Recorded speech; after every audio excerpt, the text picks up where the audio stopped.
No se le escapará, señor consejero, la evolución a la baja que ha tenido el presupuesto en materia de deporte año tras año desde que usted está en la consejería. Hemos hablado de su poca ejecución, no han sido capaces de ejecutar los presupuestos en un nivel aceptable y en el 22 tampoco tiene pinta de hacerlo, pero si lo comparamos también con lo que gastan otras comunidades autónomas en deportes, Aragón se queda también en el furgón de cola.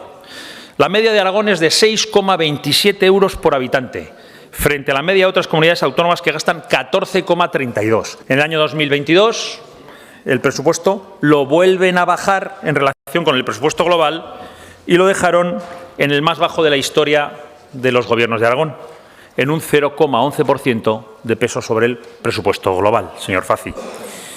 Ya veremos cuánto queda la ejecución de este año, porque están sacando las convocatorias para las federaciones y demás en el último trimestre del año.